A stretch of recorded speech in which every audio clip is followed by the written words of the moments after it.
alegria e satisfação que cumprimentamos os nossos amigos e irmãos do portal Escola Dominical com a gloriosa paz de nosso Senhor e Salvador Jesus Cristo.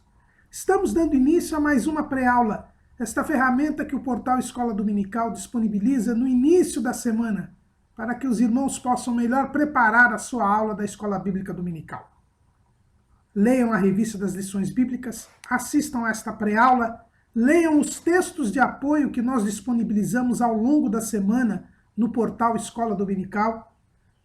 Se tiverem alguma dúvida, postem a sua pergunta na sala dos professores do portal Escola Dominical e a equipe do portal Escola Dominical prontamente responderá às questões. Durante a semana, ouçam os comentários, breves comentários em áudio das leituras diárias sugeridas na revista das lições bíblicas, onde, além de elucidar algumas dúvidas com relação à lição, o irmão terá um momento de reflexão da palavra do Senhor. Acessem também os links de outras videoaulas e de outros textos de apoio que o portal Escola Dominical disponibiliza nas suas redes sociais, no Twitter, no Facebook, no LinkedIn. No sábado à noite, às 19 horas, horário de Brasília, o irmão é convidado a elucidar as suas últimas dúvidas na transmissão ao vivo do estudo preparatório dos professores e amigos da Escola Bíblica Dominical da Igreja Evangélica Assembleia de Deus, Ministério do Belém, na sede aqui em São Paulo, onde interativamente o irmão poderá elucidar as suas últimas dúvidas. Mas não deixe de comparecer à Escola Bíblica Dominical. Toda esta parafernália é apenas a preparação para a Escola Bíblica Dominical. Mas a Escola Bíblica Dominical é a igreja local reunida, ensinando enquanto evangeliza e evangelizando enquanto ensina, segundo a lição do pastor Antônio Gilberto. Neste segundo trimestre de 2016, estamos a estudar o tema Maravilhosa Graça, o Evangelho de Jesus Cristo revelado na carta aos Romanos. E nós estamos já na lição de número 12. O nosso comentarista, o pastor José Gonçalves, presidente das Assembleias de Deus em Água Branca, no estado do Piauí. E hoje o título da nossa lição é Cosmovisão Missionária. Já estamos adentrando a conclusão da Epístola de Paulo aos Romanos, capítulos 15 e 16. São a conclusão, a conclusão desta carta de Paulo aos Romanos, e nós hoje estaremos estudando o tema Cosmovisão Missionária. A nossa lição, propriamente, o nosso comentarista, começa o estudo do capítulo 15 da Epístola aos Romanos a partir do versículo 14, porque ele incluiu os 13 primeiros versículos na lição anterior, porque realmente essa parte do capítulo 15, versículos 1 a 13 da Epístola aos Romanos, conclui a questão da tolerância com os fracos na fé. Nós, porém, resolvemos tratar de todo o capítulo 15 nesta lição, porque entendemos que a parte do capítulo 15, dos versículos 1 a 13, embora esteja ainda a tratar da tolerância com os fracos na fé, ela trata deste assunto sob a perspectiva missionária. Paulo, como nós vimos logo na primeira lição, ele escreve esta carta à igreja de Roma porque tensionava que a igreja de Roma o enviasse como missionário para a Espanha. Paulo notou que havia uma falta de consciência missionária na igreja de Roma. A igreja de Roma, que era uma igreja antiga, como nós vimos, provavelmente a igreja de Roma foi fundada por aqueles forasteiros romanos, judeus que viviam em Roma e prosélitos do judaísmo que viviam em Roma, que foram celebrar a festa das semanas, a festa de Pentecostes, e acabaram se convertendo com aquele sermão do apóstolo Pedro. Então a igreja de Roma é uma das igrejas mais antigas, tão antiga quanto a igreja de Jerusalém, mas que era uma nulidade em termos missionários. Então Paulo, após tratar de como deve ser o comportamento do crente maduro com relação ao fraco na fé, ele avisa, né, ele diz, e começa o capítulo 15, dizendo que nós que somos fortes devemos suportar as fraquezas dos fracos e não agradar a nós mesmos.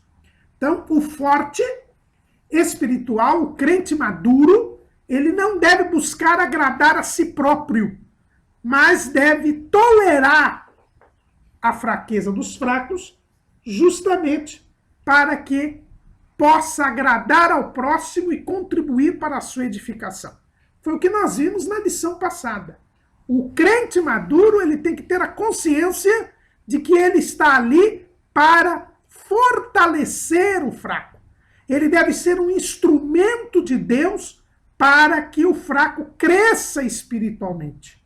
O forte espiritual, ele tem que ter a consciência de que ele é servo, que ele está aqui para servir e não para ser servido. É o mesmo sentimento que tinha o Senhor Jesus. Quando nós abrimos a Bíblia lá no Evangelho, segundo escreveu Mateus, no capítulo 20, e no versículo 28, nós vemos Jesus dizendo: bem como o Filho do Homem não veio para ser servido, mas para servir e dar a sua vida em resgate de muitos. O crente maduro tem a consciência de que ele é servo, e como servo ele está ali para servir os outros. Ele não está ali para pensar no eu, porque ele é servo de Cristo. E para sermos servos de Jesus, nós temos que negar a nós mesmos, renunciar a nós mesmos. Quem não renuncia a si mesmo, disse Jesus, não pode ser meu discípulo. Então nós estamos ali para fazer a vontade de Deus, assim como o Senhor Jesus. Ele veio fazer a vontade do Pai. Ele não veio fazer a sua própria vontade. Lá em João, no capítulo 4, no versículo 34, nós vemos, Jesus disse-lhes: a minha comida é fazer a vontade daquele que me enviou e realizar a sua obra. Nós também fomos enviados por Jesus. E nós temos que fazer a vontade de Cristo e realizar a sua obra. E a sua obra é pregar o evangelho aos incrédulos e promover o crescimento espiritual dos crentes. Então nós não estamos aqui para agradar a nós mesmos, nós estamos aqui para agradar a Cristo.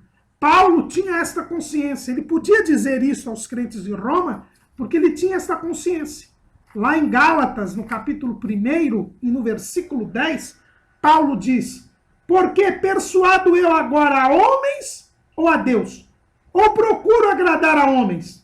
Se estivesse ainda agradando aos homens, não seria servo de Cristo. Então nós estamos aqui, irmãos, para agradar a homens. Não, nós estamos aqui para agradar a Cristo. E Cristo quer promover a edificação espiritual de todos.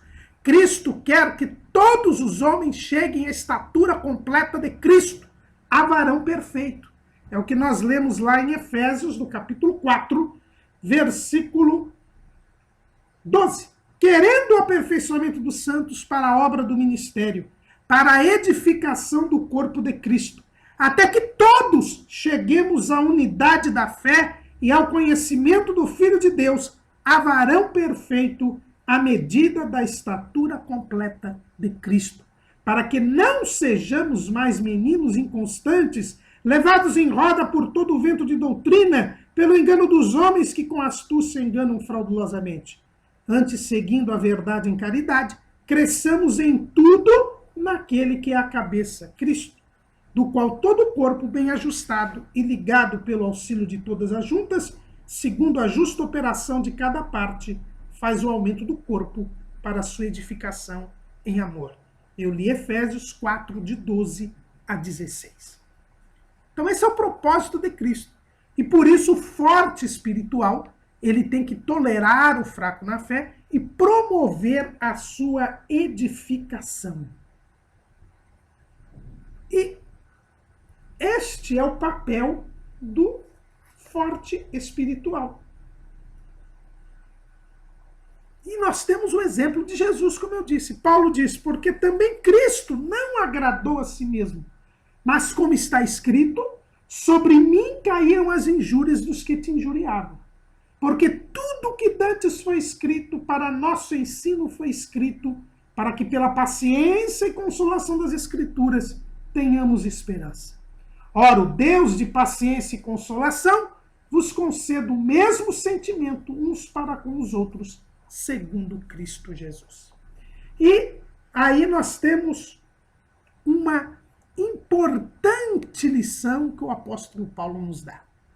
Para que nós tenhamos esta unidade da fé e o pleno conhecimento do Filho de Deus, como nós lemos lá na Epístola aos Efésios, ou seja, para que os fracos se fortaleçam e todos sejam fortes espirituais, para que haja a edificação do corpo de Cristo em amor, nós precisamos das Escrituras.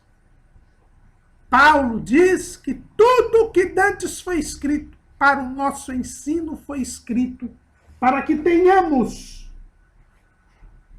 pela paciência e consolação das Escrituras, tenhamos esperança. Nós não perderemos a esperança. Nós prosseguiremos na nossa jornada espiritual e atingiremos a glorificação, que é o último estágio do processo da salvação, se nós tivermos paciência e consolação, que é dada pelas Escrituras. Daí a importância do ensino da palavra de Deus. Como nós fortificamos os fracos na fé, não é os julgando, nem os escolhendo, nem os excluindo, mas sim os acolhendo. Como nós dissemos, a atitude do forte espiritual é de acolher o fraco espiritual. Mas acolher para que ele seja edificado, para que ele cresça, para que ele seja fortalecido. E este fortalecimento virá pelas Escrituras, pela palavra de Deus. É através da palavra de Deus que nós adquirimos a paciência. E nós já vimos que a paciência, ela é o resultado das tribulações. O efeito que as tribulações causam no salvo é a paciência. Como nós já estudamos em lição anterior desse trimestre, Paulo escreve lá em Romanos, capítulo 5. E não somente isso, mas também nos gloriamos nas tribulações, sabendo que a tribulação produz a paciência. Romanos 5:3. Então, quando nós somos afligidos, quando nós somos atribulados neste mundo, nós devemos recorrer à palavra de Deus. Porque é a palavra de Deus que nos dará esta capacidade de suportar as dificuldades, suportar as aflições. É a palavra de Deus que faz com que nós ganhemos paciência, que nós subamos estágio espiritual, um degrau espiritual que é a paciência, né? Porque os irmãos lembram que tem a fé, depois vem as tribulações, aí nós adquirimos a paciência produz a experiência produz a esperança, e a esperança não traz confusão. Para que nós tenhamos esperança, temos que passar pela paciência. Mas são as Escrituras que nos dão paciência. E aí nós nos lembramos da parábola do semeador. A parábola do semeador e a semente, Jesus diz, lá na parábola do semeador, que a semente é a palavra de Deus. E nós vemos que o semeador, ele saiu a semear, a primeira semente caiu à beira do caminho, nem chegou a nascer. Agora a segunda semente cai nos pedregais. Vai ali nos pedregais. E ali, Jesus disse que a semente nasce, mas por não ter raiz, ela morre. E o que significa esta morte da semente que nasceu nos pedregais? O próprio Jesus dá a interpretação desta parábola, lá em Mateus, no capítulo 13, versículo 20. Porém, o que foi semeado em pedregais é o que ouve a palavra e logo a recebe com alegria, mas não tem raiz em si mesmo. Antes é de pouca duração. E chegada a angústia e a perseguição por causa da palavra, logo se ofende.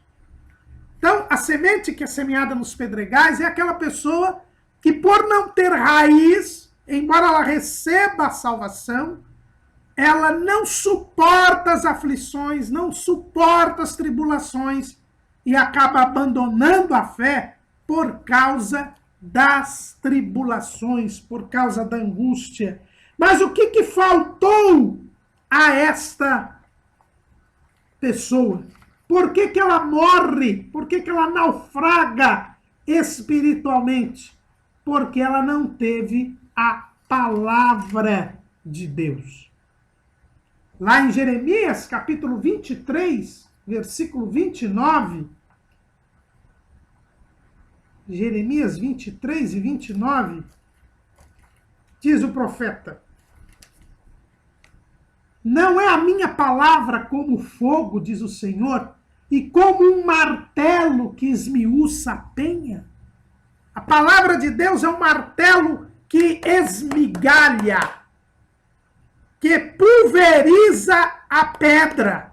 Penha é a pedra, a rocha. Se a pessoa recebe a palavra, e ela é ensinada na palavra, e ela é orientada na palavra, e ela medita na palavra, os pedregais são esmiuçados. Em vez de um terreno rochoso, pedregoso, nós vamos ter a pedra esmiuçada, e ali se torna boa terra. Que Jesus disse que a parábola do semeador, a boa terra é aquela que produz frutos. A palavra de Deus dá paciência. A palavra de Deus faz com que nós suportemos as aflições e as vençamos e prossigamos o nosso crescimento espiritual. Mas quando não há palavra, quando o martelo não esmiuça a penha, quando vêm as aflições, a semente da palavra morre. O crente sem raiz, sem conhecimento da palavra, não consegue resistir às aflições desta vida. Mas Paulo também diz que as Escrituras trazem consolação. E aí nós vemos a presença do Espírito Santo. Jesus prometeu nos dar um outro consolador, que era o Espírito Santo. Lá em João, capítulo 14, versículo 26, nós vemos: mas aquele Consolador, o Espírito Santo, que o Pai enviará em meu nome, esse vos ensinará todas as coisas e vos fará lembrar de tudo quanto vos tenho dito. E também, lá em João 16 e 13, mas quando vier aquele Espírito de verdade, ele vos guiará em toda a verdade, porque não falará de si mesmo, mas dirá tudo o que tiver ouvido e vos anunciará o que há de vir. A palavra de Deus ela só pode ser compreendida pelo Espírito Santo. É o Espírito Santo que nos revela a palavra. É o Espírito Santo que nos faz lembrar da palavra. É o Espírito Santo que nos guia na palavra. Porque guiar em toda a verdade, por Espírito de verdade, a palavra é a verdade. Disse Jesus lá em João 17:17. É por isso que muitas pessoas estudam a Bíblia. São verdadeiros intelectuais da palavra de Deus, mas não são transformados pela palavra. Porque a palavra de Deus ela não se entende racionalmente, ela não se entende cientificamente, ela não se entende intelectualmente. A palavra de Deus ela se entende espiritualmente. E o Espírito Santo, ele faz com que a palavra seja entendida e compreendida. E através do Espírito Santo, nós nos lembramos de tudo quanto Jesus nos diz, porque as Escrituras são as fiéis testemunhas de Jesus. Se você quer uma fiel testemunha de Jesus, se você quer saber o que Jesus pensa sobre algo, alguma coisa, algum tema, algum assunto, vá às Escrituras, porque o próprio Jesus disse lá em João 5:39. Ele diz o seguinte: examinais as Escrituras, porque vós cuidais ter nelas a vida eterna, e são elas que de mim testificam. Então, a testemunha fiel de Jesus é a palavra de Deus. É por isso que Jesus na batalha do Armagedon, ele virá, e o nome pelo qual ele virá será a palavra de Deus.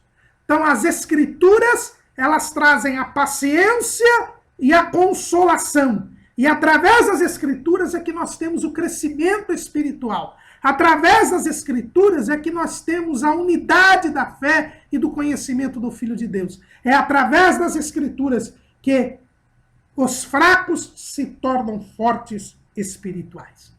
As Escrituras é que trazem esta unidade que deve haver na igreja entre fracos e fortes. E diz Paulo, para que concordes a uma boca, glorifiqueis ao Deus e Pai de nosso Senhor Jesus Cristo. Portanto, recebei-vos uns aos outros, como também Cristo nos recebeu, para a glória de Deus. Paulo diz, olha, para os crentes de Roma, todos devem estar unidos. Sejam fortes, sejam fracos, devem falar a mesma coisa e devem glorificar a Deus. É através da tolerância entre fracos e fortes que nós obtemos a unidade. E através da unidade, todos nós podemos glorificar a Deus. Mas o que é glorificar a Deus? Glorificar a Deus é fazer a vontade de Deus e realizar a obra de Deus. Jesus disse, a minha comida é fazer a vontade daquele que me enviou e realizar a sua obra. Isto é glorificar a Deus. Glorificar a Deus é realizar a obra de Deus. É por isso que nós estamos falando desta primeira parte aqui do capítulo 15, porque Paulo mostra aos crentes de Roma que não basta receber os crentes. É importante que nós acolhamos os fracos na fé, é necessário que o façamos, mas este acolhimento tem como propósito o crescimento espiritual dos fracos. E este crescimento espiritual dos fracos irá levar à unidade, irá levar a que todos glorifiquem a Deus. E glorificar a Deus é realizar a obra de Deus. Jesus nos ensina isso. Lá na sua oração sacerdotal, capítulo 17 do Evangelho segundo escreveu João, no versículo 4. Eu glorifiquei-te na terra, tendo consumado a obra que me deste a fazer. Nós só glorificamos a Deus quando realizamos a obra que Ele nos dá a fazer. E Ele, como somos seus servos, Ele sempre nos dá trabalho a fazer. Nós somos servos e o servo deve trabalhar. Então nós temos que glorificar a Deus, acolher os fracos na fé, lembrar, e Paulo aqui mostra a tensão que havia entre judeus e gentios na igreja de Roma. Ele diz que Jesus veio tanto para os judeus quanto para os gentios. Embora ele tenha sido um judeu e, portanto, ele tenha sido um ministro da circuncisão, diz Paulo, ele também foi levantado para que os gentios glorificassem a Deus pela sua misericórdia. E aí ele lembra as profecias, como a profecia de Isaías, que diz que Isaías 49:6, que diz que o Messias seria também para os gentios. Vamos ler lá Isaías 49:6. Disse mais, pouco é que sejas o meu servo, para restaurares as tribos de Jacó e tornares a trazer os guardados de Israel. Também te dei para a luz dos gentios, para seres a minha salvação até a extremidade da terra. Paulo volta a dizer à igreja de Roma que aquela unidade que deve haver para que todos a uma boca glorifiquem a Deus, era a unidade também entre judeus e gentios. Que a tensão que existia entre judeus e gentios na igreja de Roma e que era comum nas igrejas cristãs daquele tempo, não impedisse de todos se receberem uns aos outros, porque Cristo também nos recebeu na glória, tanto a judeus quanto a gentios. E Paulo, então, diz que a igreja de Roma, ela não só teria que acolher judeus e gentios, E ela era uma igreja acolhedora, porque Roma era a capital do império, e certamente havia pessoas de todas as partes do mundo em Roma, e todos eram acolhidos na igreja de Roma. Havia uma tensão, porque os judeus queriam que os gentios cumprissem a lei, e os gentios achavam que os judeus fossem fracos na fé por causa desses rituais, das leis dietéticas que eles ainda observavam. E Paulo diz que todos deveriam se tolerar, todos deveriam ser acolhidos, mas que esta acolhida tinha um objetivo. E o objetivo desta acolhida era que eles glorificassem a Deus. E glorificar a Deus é consumar a obra que Deus havia dado. E aí, na igreja de Roma, nós vemos o mesmo problema que nós vemos na igreja de Jerusalém. Antes de subir aos céus, Jesus disse que aos crentes que eles seriam suas testemunhas em Jerusalém, Judeia, Samaria e até os confins da terra. Está lá em Atos 1 e 8. Mas a igreja de Jerusalém só pregou o evangelho em Jerusalém. Eles não saíam de Jerusalém.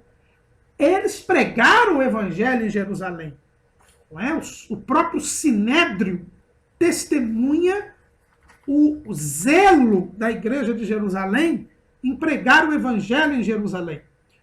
Não é? Lá em Atos capítulo 5, versículo... Em Atos capítulo 5, versículo 28, o próprio Sinédrio diz: não vos admoestamos nós expressamente que não ensinasseis nesse nome? E eis que enchestes Jerusalém dessa vossa doutrina, e quereis lançar sobre nós o sangue deste homem. Então, o próprio Sinédrio diz que os crentes pregavam o evangelho, mas não saíam de Jerusalém. Os milagres, os sinais, a pregação tinha tido repercussão fora de Jerusalém, mas os crentes não saíam de Jerusalém. E tinham se esquecido que Jesus disse que eles deveriam ser testemunhas em Jerusalém, Judeia, Samaria e até os confins da terra. Eles não saíam de Jerusalém. Olha lá em Atos 5:16. E até das cidades circunvizinhas concorria muita gente a Jerusalém, conduzindo enfermos e atormentados de espíritos imundos, os quais todos eram curados. Os crentes não saíam de Jerusalém. As pessoas das cidades vizinhas tinham que vir até Jerusalém, trazer pessoas atormentadas de espírito, trazer pessoas enfermas que eram curadas, eram libertas, mas os crentes não saíam de Jerusalém. Não tinham esta consciência de que tinham que realizar a obra que o Senhor mandou fazer. Jesus tinha dito que eles seriam testemunhas em Jerusalém, Judéia, Samaria, até os confins da terra. Jesus havia mandado que eles pregassem o evangelho a toda criatura por todo mundo. Mas a igreja de Jerusalém não atendia esta ordem do Senhor. E o Senhor teve que mandar uma perseguição para dispersar os crentes. É o que nós vemos lá em Atos 8:1. E também Saulo consentiu na morte dele. E fez-se naquele dia uma grande perseguição contra a igreja que estava em Jerusalém. E todos foram dispersos pelas terras da Judéia e da Samaria, exceto os apóstolos. Eles tiveram que, na marra, cumprir a ordem, o ide de Jesus. Então a igreja de Jerusalém, ela também não tinha consciência missionária. Ela se limitava a pregar o evangelho em Jerusalém. E então veio uma perseguição para que eles começassem a pregar o evangelho. E o resultado disso, nós vemos lá no capítulo 9, versículo 31 de Atos. Assim, pois, as igrejas em toda a Judéia, Galileia e Samaria tinham paz, e eram edificadas e se multiplicavam, andando no temor do Senhor e consolação do Espírito Santo. Como eles foram dispersos, eles começaram a pregar o evangelho. E aí surgiram igrejas na Judéia, em Samaria, na Galileia. Paulo foi levado para pregar aos gentios. E a igreja de Roma tinha o mesmo problema da igreja de Jerusalém. Embora estivesse na capital do mundo, embora acolhesse a todos que ali vinham, ela não tinha nenhum missionário. Ela não pregava o evangelho nem mesmo em Roma. E Paulo, incomodado com essa situação, escreve esta carta. Ele tinha consciência da necessidade da evangelização, do dever que todo cristão tem de pregar o evangelho, porque nós somos escolhidos para que vades e deis fruto e o vosso fruto permaneça. Jesus nos escolheu para ir ao encontro dos perdidos, ir ao encontro do mundo sem Deus, para pregar o evangelho aos incrédulos. E Paulo tinha esta consciência. Quando ele escreve lá em 1 Coríntios, capítulo 9, versículo 1 Coríntios, capítulo 9, versículo 16, ele diz assim: porque se anuncio o evangelho, não tenho de que me gloriar, pois me é imposta essa obrigação, e ai de mim se não anunciar o evangelho. Paulo tinha esta consciência de que Jesus mandou pregar o evangelho.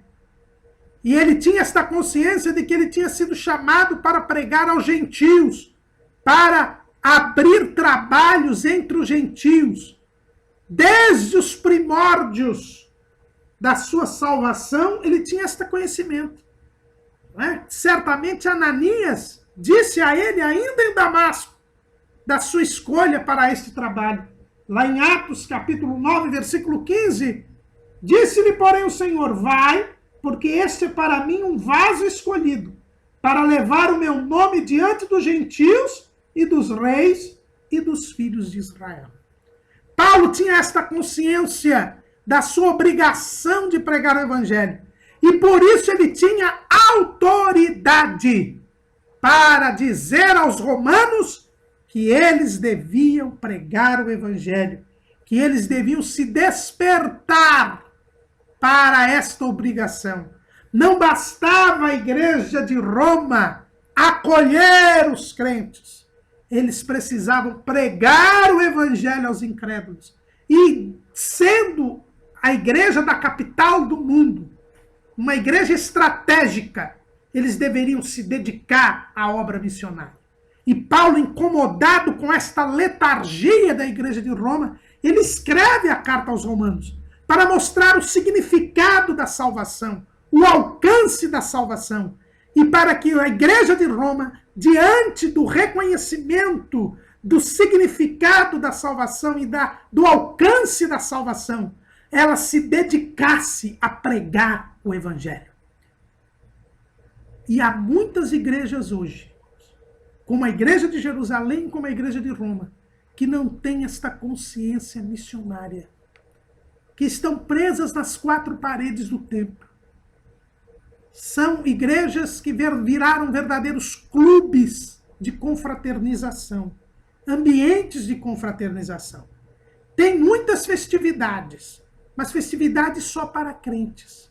Não pregam o evangelho aos incrédulos e nem ensinam a palavra aos crentes. Mas a igreja foi feita, irmãos, para pregar o evangelho aos incrédulos e para promover o crescimento espiritual dos crentes. Paulo identifica esses dois problemas da igreja de Roma. Não havia tolerância com os fracos na fé. Não se promovia o crescimento espiritual dos crentes. E não se pregava o evangelho aos incrédulos. Irmãos, uma igreja que não prega o evangelho para os incrédulos, uma igreja que não promove o crescimento espiritual dos crentes, é uma igreja inútil. E uma igreja inútil perderá a salvação. Qual é o destino do servo inútil?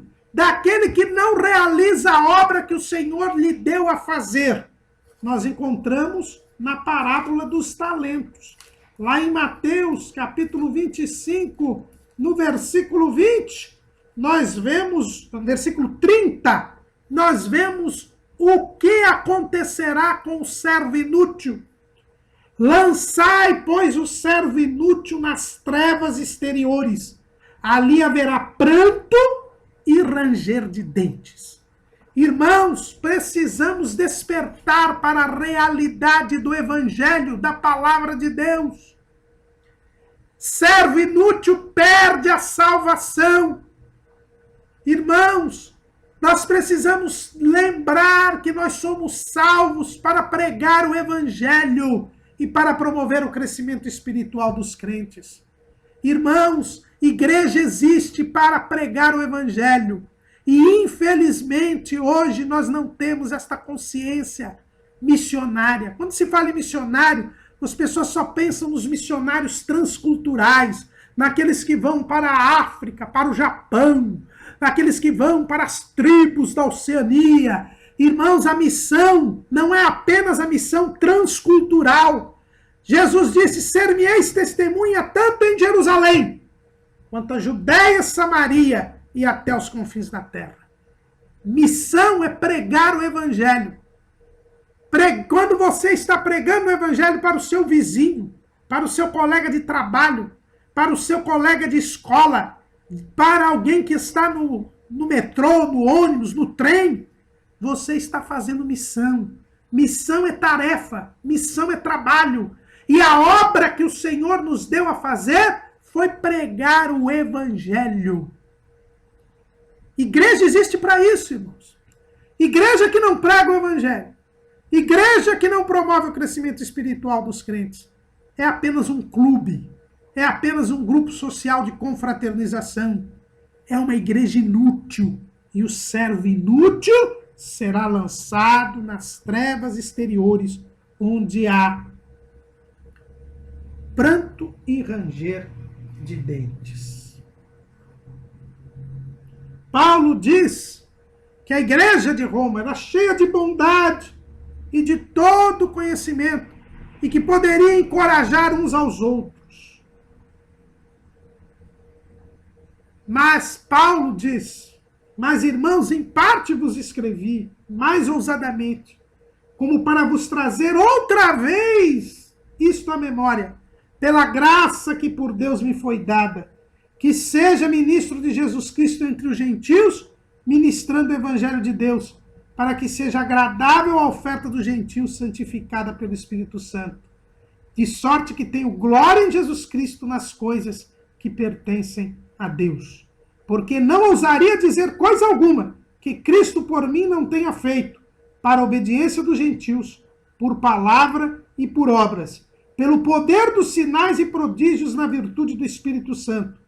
De maneira que desde Jerusalém e arredores até o Ilírico, tenho pregado o Evangelho de Cristo. Paulo diz, olha, eu estou escrevendo para vocês para que vocês se lembrem que a igreja é para pregar o Evangelho.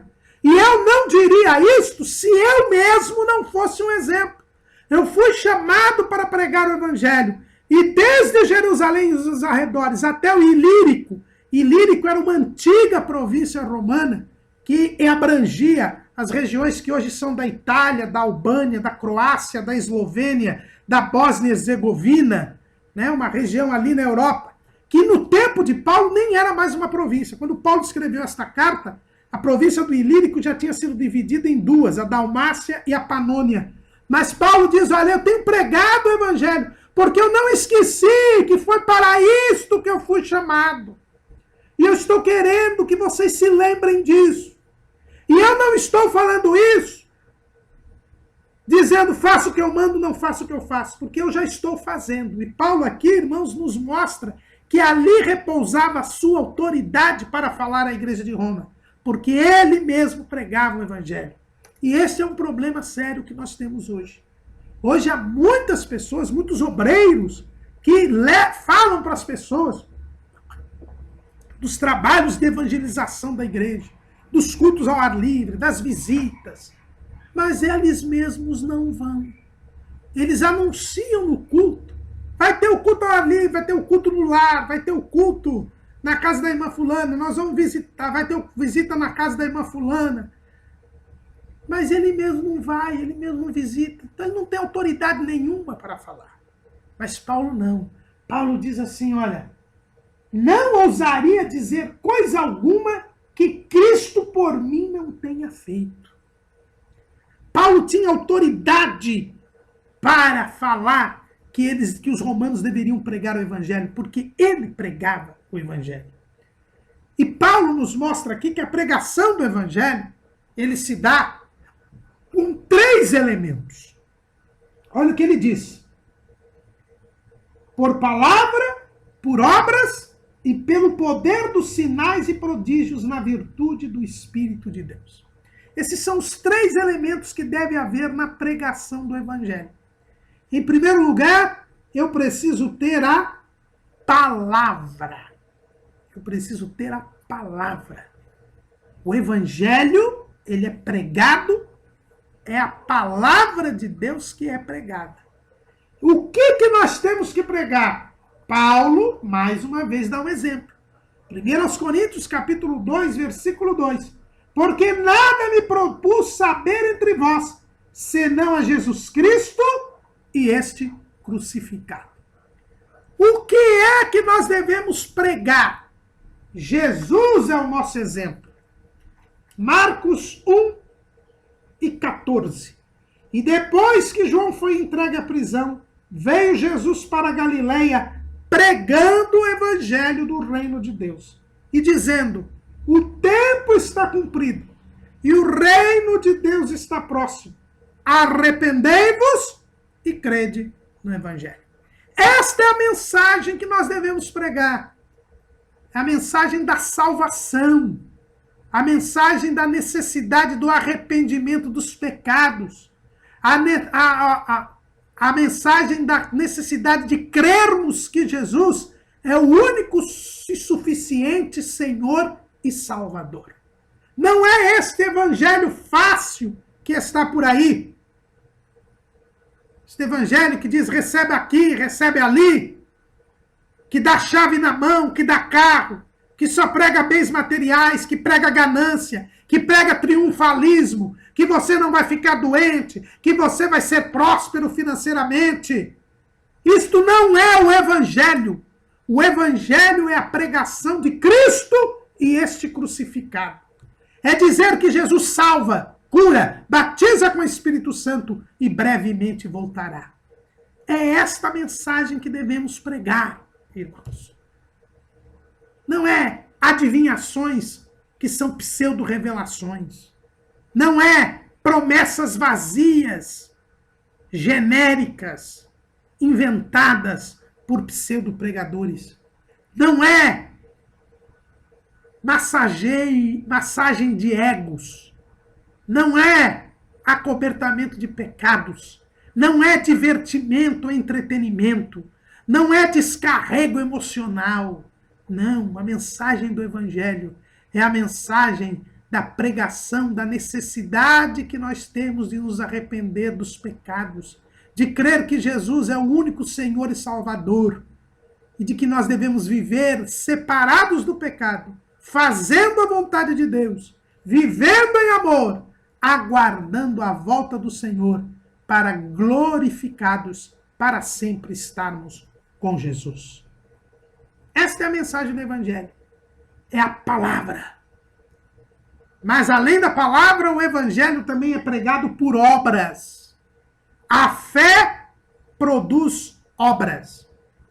Nós pregamos o Evangelho através do nosso comportamento, das nossas boas obras. Nós pregamos o Evangelho dando um bom testemunho, vivendo o amor de Cristo, vivendo em santidade, sendo diferentes do mundo. É o famoso testemunho mudo. Você prega o Evangelho quando você vive em santidade, quando você é separado do pecado. Os pecadores verão o seu modo de viver diferente.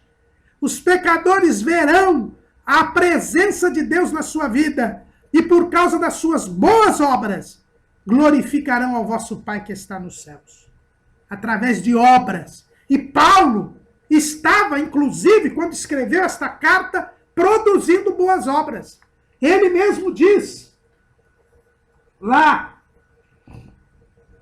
no capítulo 15, versículo 25. Mas agora vou a Jerusalém para ministrar aos santos, porque pareceu bem a Macedônia e a Acaia fazerem uma coleta para os pobres dentre os santos que estão em Jerusalém. Isto lhes pareceu bem, como devedores que são para com eles. Porque se os gentios foram participantes dos seus bens espirituais, devem também ministrar-lhes os temporais. Assim que, concluído isto, e havendo-lhes consignado este fruto, de lá, passando por vós, irei à Espanha. Paulo estava promovendo uma ação social. Estava levando uma oferta aos pobres da Judéia, aos crentes pobres da Judéia. Ele demonstrava assim o seu amor, ele demonstrava assim a sua compaixão, a sua fraternidade, a sua solidariedade. E quando nós expressamos o amor, nós estamos pregando o Evangelho. Agora, tomemos cuidado, a ação social faz parte da evangelização. Mas muitos têm transformado a evangelização em ação social. A ação social é um instrumento da pregação do Evangelho. Mas muitos transformaram igrejas hoje em associações filantrópicas. Hoje, muita ação social engoliu a pregação do Evangelho. E hoje só se faz ação social. E não se fala que Jesus salva, cura, batiza com o Espírito Santo e brevemente voltará. Nós pregamos o Evangelho por obras, mas as obras não salvam.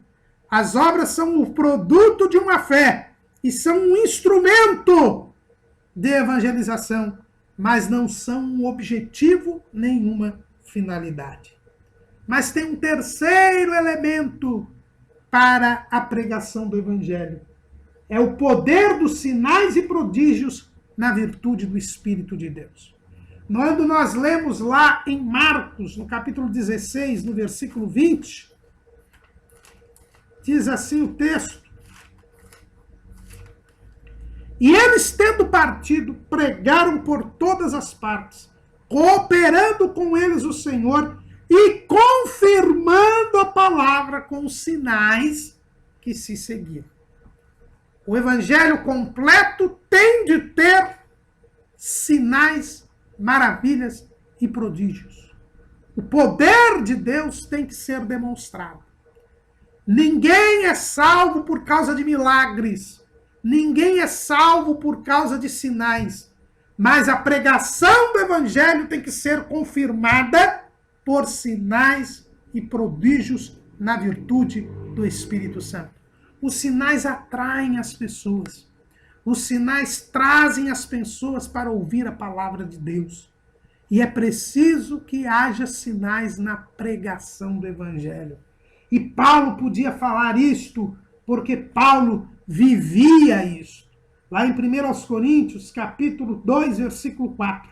A minha palavra e a minha pregação não consistiu em palavras persuasivas de sabedoria humana, mas em demonstração de espírito e de poder, para que a vossa fé não se apoiasse em sabedoria dos homens, mas no poder de Deus. Os sinais e os prodígios confirmam a palavra e fazem com que a fé dos crentes, dos que se convertem, se apoie no poder de Deus e não nas palavras de sabedoria humana. Vejam, irmãos, que Paulo ele era da cidade de Tarso, na Cilícia, onde hoje é a Turquia, e lá era um centro filosófico. E Paulo mostra que era grande conhecedor da filosofia.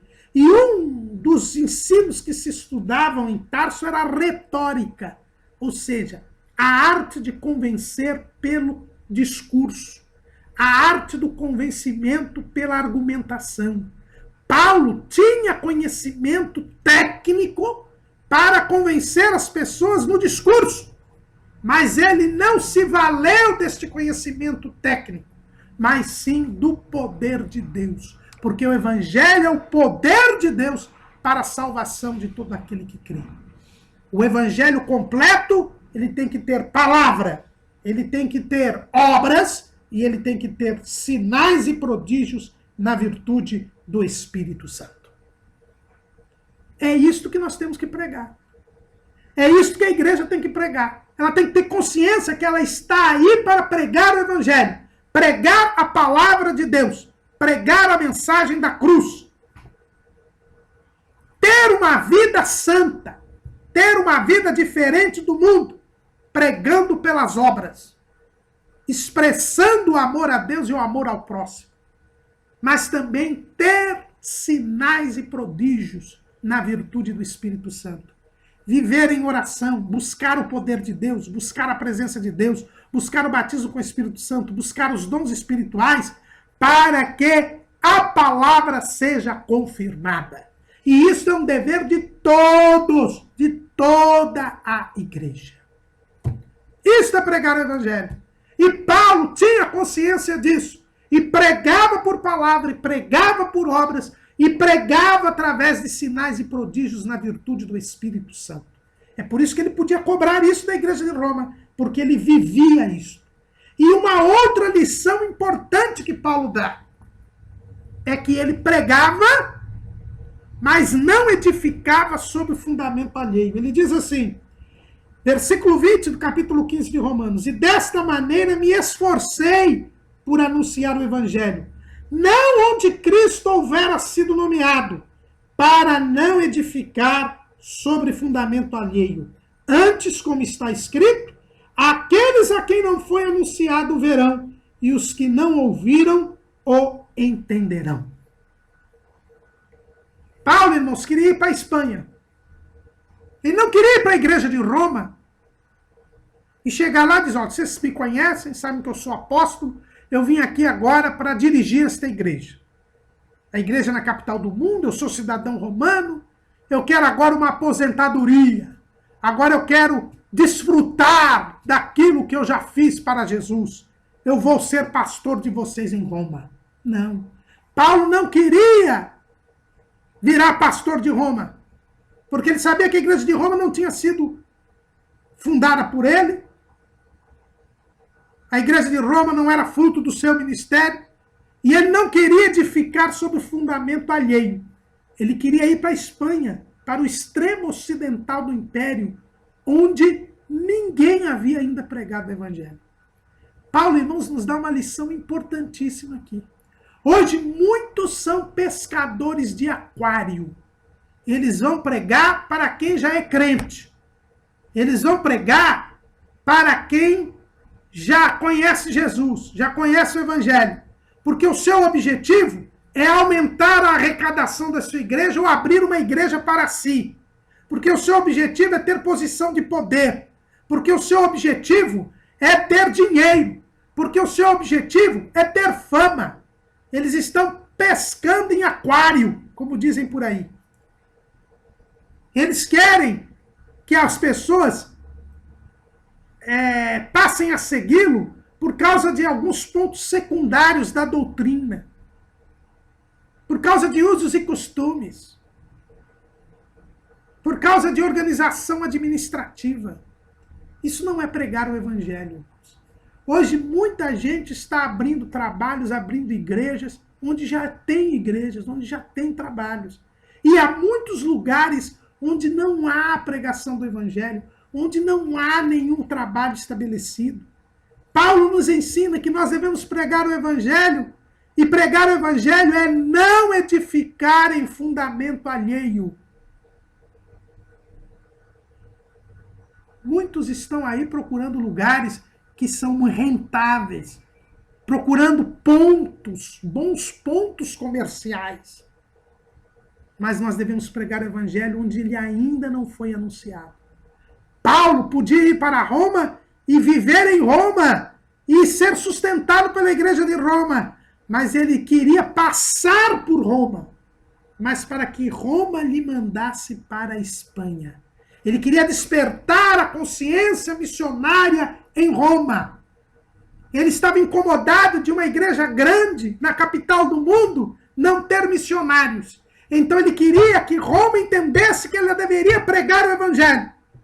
E ele queria ser sustentado pela igreja de Roma, mas como missionário na Espanha, onde ninguém havia ainda ido pregar o evangelho. O cristianismo estava sendo pregado na região oriental do Império Romano. Na Europa Central, na Ásia, no Oriente Médio, mas não no Ocidente. E Paulo queria ir para a Espanha, que era o extremo ocidente do Império Romano, para pregar o Evangelho. Ele tinha consciência que ele tinha obrigação de pregar o Evangelho, mas ele tinha que pregar o Evangelho não edificando sobre fundamento alheio, onde o Evangelho ainda não tinha sido pregado. E Paulo também nos dá uma outra lição, que a pregação do Evangelho tem que ter por base uma igreja local. Paulo fez suas 3 viagens missionárias pela igreja de Antioquia. Irmãos, nós temos que trabalhar com essa história de cidadão querer ser missionário por conta própria, não ter uma base missionária. O nosso comentarista diz a necessidade de um planejamento missionário. E o missionário tem que ter uma igreja local que o sustente, que o mantenha. Seja o missionário transcultural, seja o missionário da esquina. Nós precisamos ter por base a igreja local. Foi assim que Jesus determinou.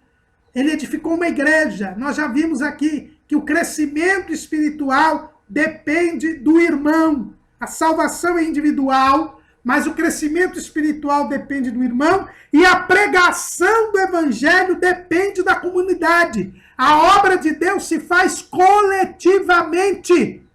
Nós dissemos que a igreja tem que pregar o evangelho. A igreja tem que promover o crescimento espiritual dos crentes. Por isso, tudo tem que ser feito coletivamente. O evangelista é a ponta de lança. É aquele que está lá na frente. O apóstolo é aquele que está desbravando. Mas ele tem que ter a retaguarda de uma igreja local. Deus quis assim. Onde Paulo foi chamado para a missão? Na igreja de Antioquia. Atos capítulo 13. E na igreja que estava em Antioquia havia alguns profetas e doutores, a saber, Barnabé e Simeão, chamado Níger, e Lúcio, Cireneu e Manaém, que fora criado com Herodes o tetrarca e Saulo. E servindo eles ao Senhor e jejuando, disse o Espírito Santo: apartai-me a Barnabé e a Saulo para a obra que os tenho chamado. Então, jejuando e orando e pondo sobre eles as mãos, os despediram. Jesus chamou Barnabé e Saulo para serem missionários, mas tendo uma base missionária, que era a igreja de Antioquia. E Paulo sentiu no seu coração que era o momento de desbravar a parte ocidental do Império Romano. Mas seria muito penoso a igreja de Antioquia sustentá-lo tão longe. E é por isso que Paulo escreve esta carta aos romanos. Porque ele viu que a igreja de Roma poderia sustentá-lo. Era uma igreja mais próxima. Era uma igreja que ele poderia ter como base para a sua obra missionária. A obra missionária tem que ter por base a igreja local. Nenhum missionário deve ser um missionário isolado. Alguém que por conta própria vai fazer algo. Você tem que ter por base uma igreja local ou mais de uma igreja local. Isto Paulo nos ensina. Paulo queria ir para a Espanha, mas ele sabia que ia ter que ter uma base missionária. E ele escrevia esta carta aos romanos para que a igreja de Roma despertasse e visse a necessidade de enviá-lo como missionário à Espanha. E para tanto, Paulo se dispunha a se ser provado pela igreja de Roma. E aqui Paulo nos ensina. Paulo era conhecido em Roma. Né? Em Atos 28, 17 a 31, nós vemos que Paulo, quando chega a Roma, ele é conhecido dos romanos, dos judeus, dos crentes e dos judeus de Roma. Ele tinha conhecimento da igreja de Roma, mas ele queria que a igreja de Roma o provasse. E aqui nós temos uma lição. Nós só podemos sustentar, enviar e ajudar missionários que nós conheçamos. Que nós tenhamos o discernimento espiritual para saber se aquela pessoa realmente tem chamada de Deus, se aquela pessoa realmente está na direção de Deus aquela obra que ela pretende fazer. Se não é algum oferecido, mas é algum chamado. Paulo, ele diz assim, quando partir para a Espanha, irei ter convosco, pois espero que de passagem vos verei, e que para lá seja encaminhado por vós, depois de ter gozado um pouco da vossa companhia. Paulo queria desfrutar da companhia dos romanos, para que os romanos o conhecessem e o enviassem depois para a missão na Espanha. Nós sabemos que Paulo, na sua cabeça, quando escreveu esta carta, ele iria levar as ofertas a Jerusalém e depois já iria viajar para Roma. Nós sabemos que não foi assim que aconteceu. Paulo, e ele foi avisado durante a sua viagem para Jerusalém, pelo Espírito Santo, que ele seria preso. Paulo foi preso no templo, ficou alguns anos em Cesareia e depois foi para Roma como prisioneiro. Mas Jesus confirmou a Paulo que era desejo do Senhor que ele fosse para Roma. Ele chegou lá em Roma como prisioneiro, mas mesmo como prisioneiro, ele demonstrou aos romanos a sua chamada missionária. A Bíblia diz que ele pregou o evangelho mesmo em prisão domiciliar. É o que nós vemos lá em Atos, no capítulo 28. Versículo 30. E Paulo ficou 2 anos inteiros na sua própria habitação que alugara e recebia todos quantos vinham vê-lo, pregando o reino de Deus e ensinando com toda a liberdade as coisas pertencentes ao Senhor Jesus Cristo, sem impedimento algum. Mesmo preso, Paulo continuou a pregar o evangelho. E esta pregação acabou despertando a igreja de Roma. É o que nós lemos lá em Filipenses, no capítulo 1, versículo 12. E quero, irmãos, que saibais que as coisas que me aconteceram contribuíram para maior proveito do evangelho. De maneira que as minhas prisões em Cristo foram manifestas por toda a guarda pretoriana e por todos os demais lugares. E muitos dos irmãos no Senhor, tomando ânimo com as minhas prisões, ousam falar a palavra mais confiadamente, sem temor. Verdade é que também alguns pregam a Cristo por inveja e porfia, mas outros de boa mente. Uns por amor, sabendo que fui posto para a defesa do evangelho, mas outros, na verdade, anunciam a Cristo por contenção, não puramente, julgando acrescentar aflição às minhas prisões. Mas que importa? Contanto que Cristo seja anunciado de toda maneira, ou com fingimento ou em verdade, nisto me regozijo e me regozijarei ainda. Paulo chega a Roma como preso, mas prega o evangelho. E a igreja de Roma, ao ver este zelo missionário de Paulo, também começa a pregar o evangelho. Dá certo esta conscientização missionária. E Paulo, então, começa a pregar o evangelho. E a igreja de Roma também começa a pregar o evangelho. Paulo é provado e aprovado pela igreja de Roma. E por isso a tradição diz que quando Paulo foi solto, porque dessa primeira prisão em Roma, Paulo foi solto, ele é enviado pela igreja de Roma à Espanha. Ele cumpre esse propósito de abrir o trabalho no extremo ocidental do Império. Quando ele volta da Espanha, entrou onde ele é preso, e aí nesta segunda prisão, Paulo é martirizado. Paulo despertou a consciência missionária de Roma com o seu exemplo. E os romanos começaram a pregar em Roma e o enviaram como missionário à Espanha. Todos, irmãos, devemos pregar. E só há a plenitude da bênção de Deus quando nós cumprimos a ordem de Jesus, a grande comissão, o ide de Jesus. Paulo profetizou isso. Ele disse, e bem sei que indo ter convosco, chegarei com a plenitude da bênção do Evangelho de Cristo. Ele pregava o Evangelho, ele realizava a obra de Deus. Por isso ele tinha a bênção do Evangelho de Cristo plena. Uma igreja só terá a plenitude da bênção de Cristo quando se conscientizar que ela existe para pregar o Evangelho e para dar crescimento espiritual aos crentes.